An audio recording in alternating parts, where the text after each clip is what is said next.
What's good, everybody? Thank you again for stopping by to visit the channel for this upcoming unbiased game preview. If you want to stay updated with the latest news, highlights, or game previews, please subscribe and hit the notification bell so you won't miss another video. This preview needs no introduction. We got LSU and Georgia in a clash between the SEC West versus the SEC East in Death Valley. Will Georgia's dream of an undefeated season go to die, or will they silence that rowdy bunch in Baton Rouge? And you know what they say down in the bayou, laissez les bon temps rouler. Let's get it started. As we review the tail of the tape of advanced metrics, these two teams are in the top 10 in overall F+ rating, which is a combination of both S&P Plus and FEI rating. Georgia has the edge when they are on defense since their ranking is 10 spots ahead of LSU's offense and an overall S&P Plus rating. Based on their overall S&P Plus rating and LSU's, it would give Georgia an 11.6 point favorite on a neutral site. Georgia, however, is a 7-point favorite heading into this game on the road. LSU's offense has been hit or miss, and it usually starts with quarterback Joe Burrow. He's received a lot of criticism, and if we're being objective, the majority of it is warranted. He is 13th in the conference in completion percentage at 53%, and he is tied for 9th in touchdowns. And against ranked competition, he's only completing 48% of his pass attempts and 6.3 yards per attempt.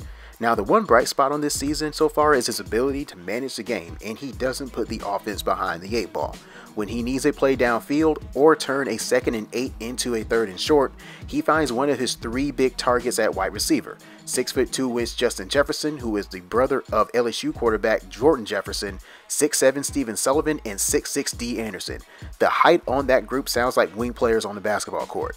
But if we're going to be serious with ourselves here, the LSU offense is about mashing people at the point of attack with running backs Nick Brossette and Clyde Edwards-Helaire.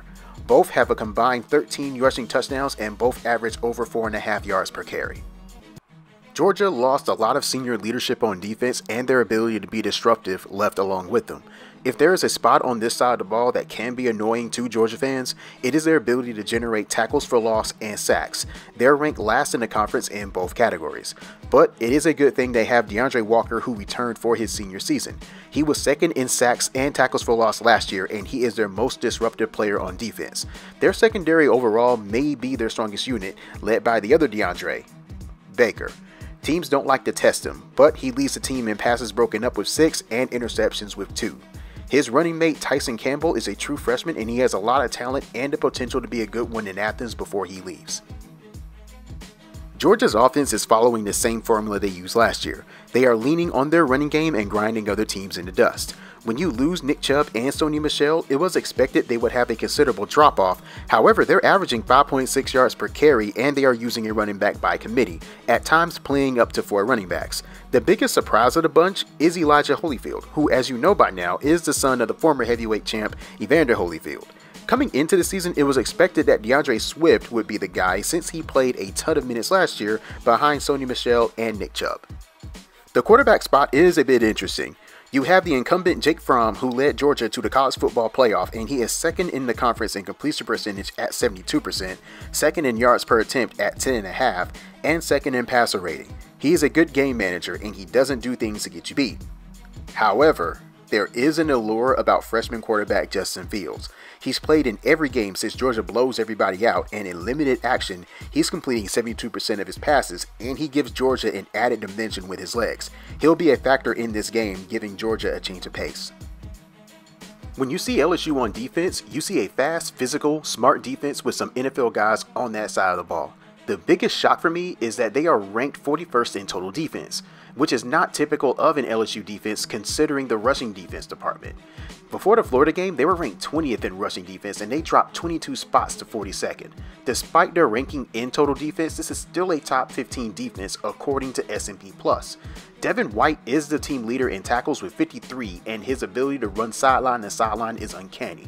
At secondary, Greedy Williams and Christian Fulton are as good as a tandem as you will find in the country, and Georgia better make sure all eyes are on safety Grant Delpit. He can line up anywhere on the field, and he can pose problems for any offense. He leads the team in sacks and tackles for loss. They don't give up a lot of big plays, and they force you to earn every yard. As far as the keys of the game goes, for Georgia, they have to run the football effectively. A lot of their offense is predicated on using the run to set up the pass. LSU holds their opponents to 86% of their rushing averages, but I think Georgia is going to see the Florida tape and they're going to find out that this is a different story. LSU gave up 5 yards a carry in that game, and Georgia must stay committed to running the football early on, even when it's not working, to set up those body blows late in the game. For LSU, this may sound like a joke, but they got to do a lot of what they do on their typical first drives. But to be honest with you, LSU in their first scripted plays, they are a masterpiece, especially when you look at the Auburn game and the Florida game. Also, the wide receivers, they have to give Burrow some help. They cannot have drops in this game because every possession is critical. As far as the computer prediction, Georgia averages 42.4 points a game. They score 147% above their opponent's scoring defense average. LSU allows 20.4 points a game, and they allow 75% of their opponent's scoring offense average, which puts Georgia's score between 30 and 32, giving them 31 points. LSU averages 31.4 points a game, and they score 133% above their opponent's scoring defense average as well. Georgia yields 15.6 points a game and allows 59% of their opponent's scoring average, giving LSU score between 19 and 21, and that puts the middle right at 20. So that's why the computer projection score is Georgia 31, LSU 20. Death Valley is one of the toughest places to play in the country. The last time I remember Georgia in a hostile environment, they folded against Auburn after their first drive. We have not seen them tested this year against a solid team in hostile territory, so we're going to find out a lot about Georgia. LSU just had a physical game against Florida the previous week. I thought they held up well, but eventually the dam broke. I have concerns about LSU's offense against defenses ranked in the top 30 this year, and they haven't broken 5 yards per play in those games. In fact, they're averaging 4.78 yards per play against ranked competition. I have LSU giving their best effort, but I don't think it's going to be enough to beat Georgia in this game, and I got Georgia winning to the score of 27-13. That's all I got for this game preview. Let me know what your thoughts are on the game in the comment section below. Give me your score prediction and also tell me why your respective team is going to win the game. I hope you enjoyed the video.